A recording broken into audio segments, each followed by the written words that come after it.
Assalamualaikum warahmatullahi wabarakatuh. A'udzubillahi minasyaitonirrajim. Bismillahirrahmanirrahim.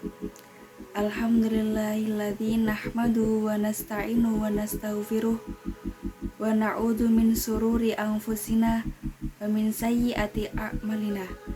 May yahdihillahu fala mudhillalah wa may yudlilhu fala hadiyalah. Asyhadu an la ilaha illallah wa asyhadu anna Muhammadan abduhu wa rasuluh. Allahumma shalli ala sayyidina Muhammadin wa ala ali sayyidina Muhammad. Amma ba'du.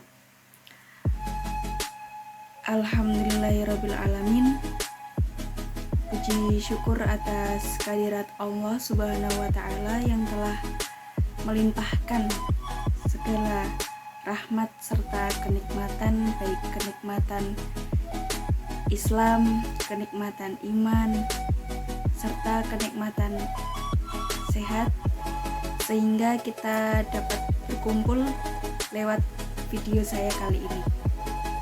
Tak lupa sholawat serta salam semoga tetap tercurahkan kepada Nabi Agung kita, Nabi besar Muhammad Sallallahu Alaihi Wasallam, yang insya Allah bismillah kita mendapatkan syafaatnya di hari kiamat nanti. Yang saya hormati beliau Bapak Dosen Nasiruddin SPDI MSI selaku dosen pengampu mata kuliah filsafat di Universitas Alma-Ata, dan seluruh teman-teman serta yang menonton video saya kali ini. Perkenalkan, sebelumnya nama saya Dwi Azki Izania Putri dari Fakultas Agama Islam Universitas Alma-Ata, Prodi PAI atau yang lebih sering dikenal Pendidikan Agama Islam kelas A.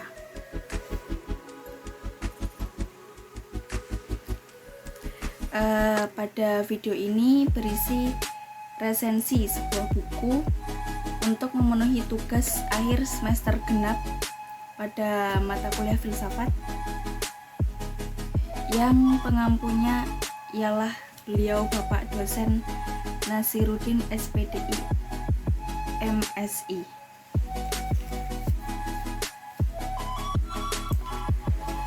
Baik, langsung saja saya akan meresensi buku yang saya kerjakan ini. Jadi judul bukunya ini ya teman-teman. Ini judulnya Filsafat Ilmu Klasik hingga Kontemporer.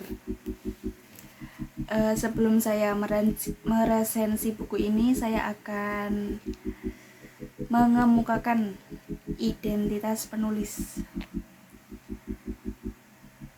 Jadi identitas penulisnya yakni dari Dr. Akhyar Yusuf Lubis, adalah pengajar senior di Departemen Filsafat Fakultas Ilmu Budaya atau FIB di Universitas Indonesia. Hampir lebih dari 1 dasawarsa beliau telah mengajar untuk perkuliahan filsafat dan filsafat ilmu dan metodologi, baik untuk lingkungan kampus Universitas Indonesia maupun untuk kampus-kampus lainnya. Buku ini bisa dikatakan gerbang pertama untuk masuk ke buku-buku beliau lainnya, yakni Teori dan Metodologi Ilmu Pengetahuan Sosial Budaya, Postmodernisme, Teori dan Metode, serta Teori Kajian Sosial Budaya Kontemporer dari teori kritis, kultural studies, feminisme, postkolonial hingga multikulturalisme. Selanjutnya saya akan membacakan identitas dari buku. Jadi buku ini judulnya tadi ini ya, Filsafat Ilmu Klasik hingga Kontemporer. Pengarangnya yaitu Bapak Dr. Lubis Ahyar Yusuf. Editornya Tim Pondok Penyuntingan. Edisi cetakan ke-6 pada Januari 2019. Penerbit di Jakarta, Raja Wali Pers 2019.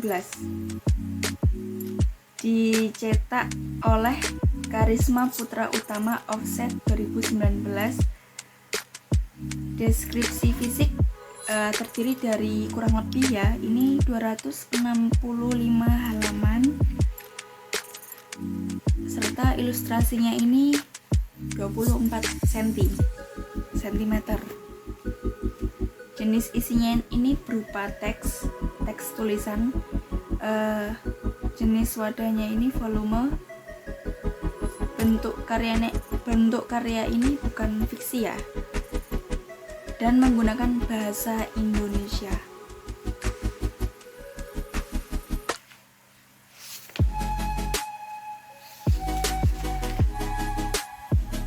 Filsafat ilmu adalah bagian dari filsafat yang menjawab beberapa pertanyaan mengenai hakikat ilmu.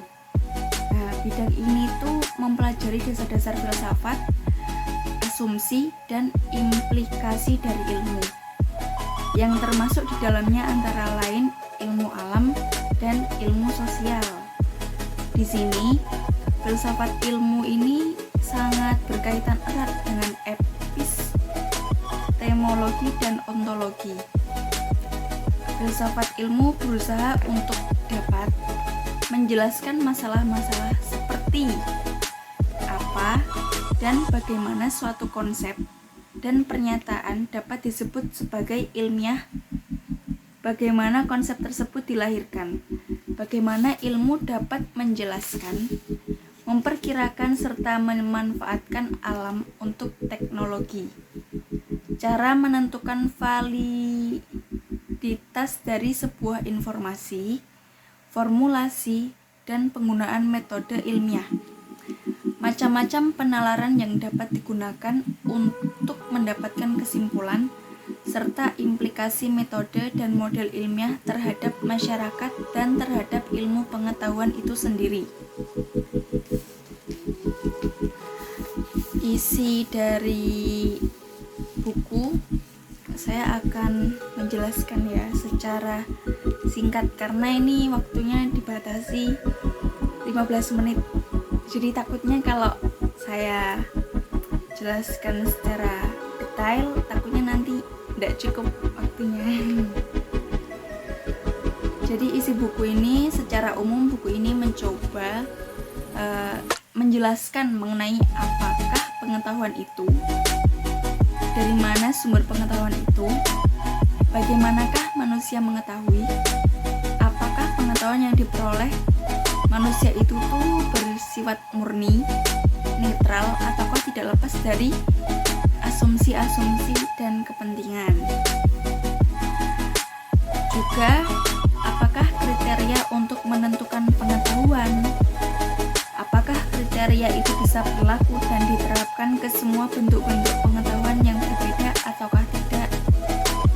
Apakah pengetahuan yang diperoleh manusia itu bersifat objektif dan absolut ataukah sebaliknya? Nah, bersifat tentatif dan relatif. Pertanyaan-pertanyaan tersebut kemudian dijabarkan oleh para filsuf-filsuf mulai dari era Yunani klasik seperti Plato, Aristoteles hingga era kontemporer seperti Hun dan Heger. Buku ini juga membahas mengenai berbagai dasar-dasar, asumsi-asumsi, dan konsep-konsep penting yang patut diketahui terkait kajian filsafat ilmu. Buku ini terbagi dalam 9 bab. Bab pertama hingga bab ke-6 membahas pengertian dasar filsafat, epistemologi, logika, dan metodologi dari masa Yunani klasik hingga era modern, atau nasionalisme, empirisme, positivisme. Pembahasan di sejumlah bab ini itu tuh sangat penting, apalagi dikaitkan dengan pemahaman terhadap teori dan kritikan postmodernisme atas asumsi epistemologis, aksiologis, atau ontologis modernisme. Di bab 7 terdapat pembahasan tentang paradigma berdasarkan hasil pemikiran dari Thomas Samuel Kuhn yang membawa pemahaman perihal prinsip ketidaksepadanan dan pluralitas paradigma, berbeda dengan fenomenologi, hermeneutika, dan fenomenologi memiliki asumsi dasar yang berbeda dengan positivisme. Di kelebihan dari buku ini, dari segi penulisan, buku ini sudah tersusun secara sistematis dan ramah pembaca dengan menghadirkan beberapa gambar diagram dan tabel sehingga dapat mempermudah pembaca untuk mengetahuinya. Jadi contohnya begini.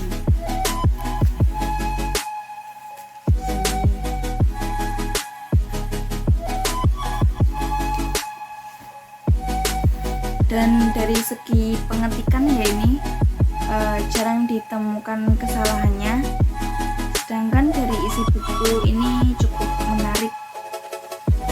Lewat pengenalan terhadap dasar-dasar, asumsi-asumsi, dan konsep-konsep penting dapat memberikan pemahaman kepada pembaca tidak semata karena perkembangan dan dinamika filsafat ilmu, melainkan juga problem dan isu-isunya. Buku ini tidak sekedar dibaca oleh mahasiswa filsafat atau yang berasal dari Fakultas Ilmu Sosial dan Budaya, namun juga bagi mereka yang berminat dalam kajian filsafat ilmu dan metodologi. Kelemahan buku ini yaitu yang saya temui adalah terdapat beberapa kata atau istilah-istilah yang tidak dipahami maknanya bagi pembaca awam. Demikian tugas resensi yang saya sampaikan. Kurang lebihnya mohon maaf jika banyak terdapat salah kata atau salah pengucapan, mohon dimaafkan. Mungkin begitu saja dari saya, kurang lebihnya mohon maaf. Semoga bermanfaat bagi teman-teman semua. Wabillahi taufiq wal hidayah. Wassalamualaikum warahmatullahi wabarakatuh.